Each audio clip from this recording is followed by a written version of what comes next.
Assalamualaikum warahmatullahi wabarakatuh.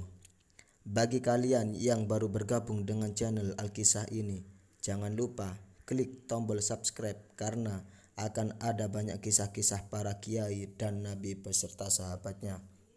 Kisah kali ini adalah kisah seorang wanita yang kematiannya disambut para malaikat. Beliau adalah Nusaybah binti Ka'ab radhiyallahu anha. Kisah ini mungkin telah sering kita dengar, namun sekedar mengingatkan kembali tentang perjuangan wanita mulia ini. Semoga dapat mengembalikan ghirah kita untuk juga bisa meneladani beliau, wanita yang berhati baja.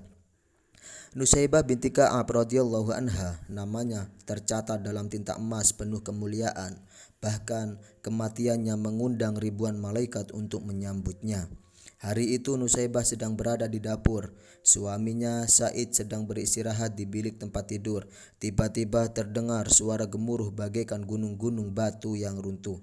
Nusaybah menerka itu pasti tentara musuh. Memang beberapa hari ini ketegangan memuncak di kawasan Gunung Uhud. Dengan bergegas, Nusaybah meninggalkan apa yang sedang dilakukannya dan masuk ke bilik suaminya. Suaminya yang sedang tertidur dengan halus dan lembut dikejutkannya. "Suamiku tersayang," Nusaybah berkata, "aku mendengar pekik suara menuju ke Uhud. Mungkin orang-orang kafir telah menyerang." Said yang masih belum sadar sepenuhnya tersentak. Dia menyesal mengapa bukan dia yang mendengar suara itu, malah istrinya. Dia segera bangun dan mengenakan pakaian perangnya. Sewaktu dia menyiapkan kuda, Nusaybah menghampiri. Dia menyodorkan sebilah pedang kepada Said. "Suamiku, bawalah pedang ini. Jangan pulang sebelum menang." Said memandang wajah istrinya. Setelah mendengar perkataannya itu, tak pernah ada keraguan padanya untuk pergi ke medan perang.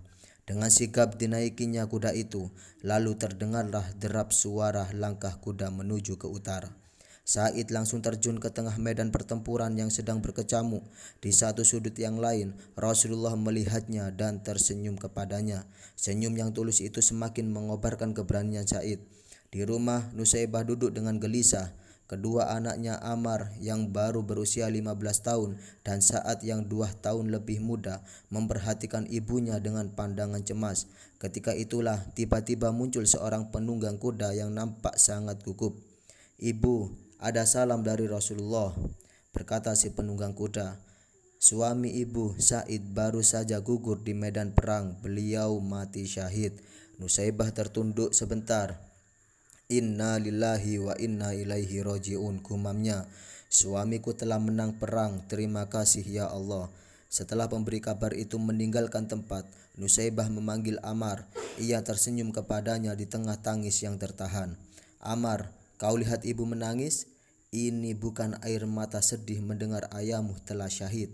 Aku sedih karena tidak memiliki apa-apa lagi untuk diberikan ke para pejuang Nabi. Maukah engkau melihat ibumu bahagia?" Ammar mengangguk, hatinya berdebar-debar. "Ambillah kuda di kandang dan bawalah tombak. Bertempurlah bersama Nabi Muhammad hingga kaum kafir terhapus." Mata Ammar bersinar-sinar. "Terima kasih ibu, inilah yang aku tunggu sejak dari tadi. Aku ragu seandainya ibu tidak memberi peluang kepadaku untuk membela agama Allah." Putra Suwaibah yang berbadan kurus itu pun terus menderapkan kudanya mengikuti jejak sang ayah. Tidak terlihat ketakutan sedikit pun dalam wajahnya. Di hadapan Rasulullah, ia memperkenalkan diri. "Ya Rasulullah, aku Ammar bin Said. Aku datang untuk mengantarkan diriku untuk mengikuti jejak ayahku yang telah gugur." Rasul dengan terharu memeluk anak muda itu. "Engkau adalah pemuda Islam yang sejati Ammar. Allah memberkatimu." Hari itu pertempuran berlalu cepat. Pertumpahan darah berlangsung hingga petang. Pagi-pagi seorang utusan pasukan Islam berangkat dari perkemahan di medan tempur. Mereka menuju ke rumah Nusaybah. Setibanya di sana, wanita yang tabah itu sedang termangu-mangu menunggu berita. "Ada kabar apa gerangan ke rumah saya?" serunya gempar ketika sang utusan belum lagi membuka suaranya. "Apakah anakku gugur?" Utusan itu menunduk sedih. "Betul. Inna lillahi wa inna ilaihi roji'un," kata Nusaybah bergumam kecil. Ia menangis. "Kau berduka wahai Ummu Ammar. Nusaibah menggeleng kecil. Tidak, aku gembira, hanya aku sedih. Siapa lagi yang akan kuberangkatkan saat masih anak-anak?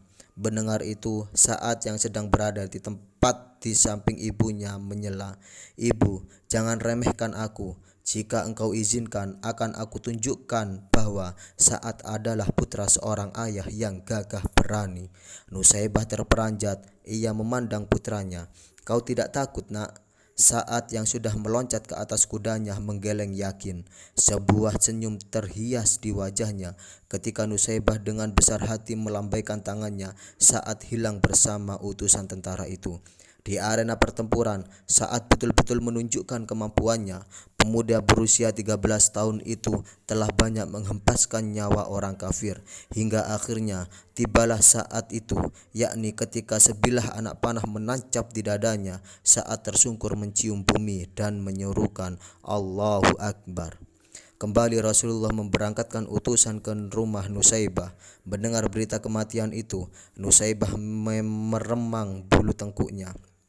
"Hai utusan," ujarnya, "kau saksikan sendiri, aku sudah tidak memiliki apa-apa lagi, hanya masih tersisa diriku yang tua ini. Untuk itu, izinkanlah aku ikut bersamamu ke medan perang." Sang utusan mengerutkan keningnya. "Tapi engkau wanita, wahai ibu." Nusaibah tersinggung. "Engkau meremehkan aku karena aku wanita? Apakah wanita tidak ingin pula masuk ke surga Allah melalui jihad?" Nusaibah tidak menunggu jawaban dari utusan tersebut. Ia bergegas menghadap Rasulullah dengan mengendarai kuda yang ada.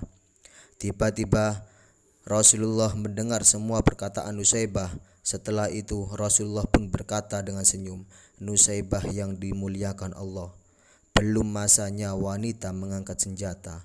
Untuk sementara engkau kumpulkan saja obat-obatan dan rawatlah tentara yang luka-luka.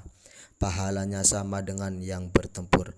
Mendengar penjelasan Nabi Muhammad demikian, Nusaibah pun segera menenteng obat-obatan dan berangkatlah ke tengah pasukan yang sedang bertempur. Dirawatnya mereka yang mengalami luka-luka dengan cermat.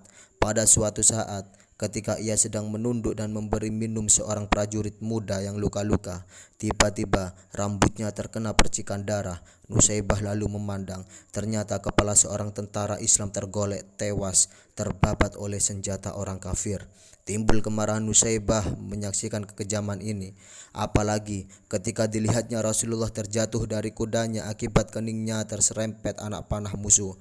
Nusaibah tidak dapat menahan diri lagi menyaksikan hal itu. Ia bangkit dengan gagah berani, diambilnya pedang prajurit yang tewas itu, dinaiki kudanya, lantas bagaikan singa betina ia mengamuk. Musuh banyak yang terbirit-birit menghindarinya. Puluhan jiwa orang kafir pun tumbang, hingga pada suatu waktu ada seorang kafir yang mengendap-endap dari belakang dan langsung menebas putus lengan kirinya. Nusaibah pun terjatuh, terinjak-injak oleh kuda. Peperangan terus berjalan, medan pertempuran makin menjauh, sehingga tubuh Nusaibah teronggok sendirian. Tiba-tiba Ibnu Mas'ud menunggang kudanya, mengawasi kalau-kalau ada orang Islam yang bisa ditolongnya. Sahabat begitu melihat ada tubuh yang bergerak-gerak dengan susah payah, dia segera mendekatinya. Dipercikannya air ke muka tubuh itu. Akhirnya Ibnu Mas'ud mengenalinya. "Anda istri Said kah?" Nusaibah samar-samar memperhatikan penolongnya, lalu bertanya, "Bagaimana dengan Rasulullah? Selamatkah baginda?" Itulah yang ditanyakan oleh Nusaibah. "Bagaimana Rasulullah? Apakah Rasulullah selamat?" kata Nusaibah lagi. "Baginda Rasulullah tidak kurang satu apapun. Engkau, Ibnu Mas'ud, bukan? Pinjamkan kuda dan senjatamu kepadaku." "Engkau masih terluka parah, Nusaibah. Engkau mau menghalangi aku untuk membela Rasulullah?" kata Nusaibah. Terpaksa Ibnu Mas'ud menyerahkan kuda dan senjatanya. Dengan susah payah Nusaibah menaiki kuda itu, lalu menderapkannya menuju ke medan pertempuran lagi. Banyak musuh yang dijungkir balikannya, namun karena tangannya sudah buntung, akhirnya tak urung juga lehernya terbabat putus oleh sabetan pedang musuh. Gugurlah wanita perkasa itu ke atas pasir, darahnya membasahi tanah yang dicintainya. Tiba-tiba langit berubah mendung hitam kelabu, padahal tadinya langit tampak cerah dan terang benderang. Pertempuran berhenti sejenak. Rasulullah kemudian berkata kepada para sahabatnya, "Kalian lihat langit tiba-tiba menghitam bukan? Itu adalah bayangan para malaikat yang beribu-ribu jumlahnya. Mereka berduyun-duyun menyambut kedatangan arwah Nusaibah, wanita yang perkasa." Subhanallah, kata sahabat. Allahu Akbar, Allahu Akbar, Allahu Akbar. Semua sahabat bergumam seperti itu. Tanpa perjuangan sejati seperti beliau, mustahil agama Islam bisa sampai dengan damai kepada kita yang hidup di zaman sekarang ini. Semoga Allah Azza wa Jalla menempatkan mereka dan kita semua di surganya di samping Rasulullah Shallallahu Alaihi Wasallam. Apa yang telah kita perbuat untuk menegakkan dinul Islam? Kira-kira apa yang sudah kita korbankan untuk agama Islam? Mungkin cukup sekian kisah dari saya. Semoga bermanfaat untuk kita semua. Wassalamualaikum warahmatullahi wabarakatuh.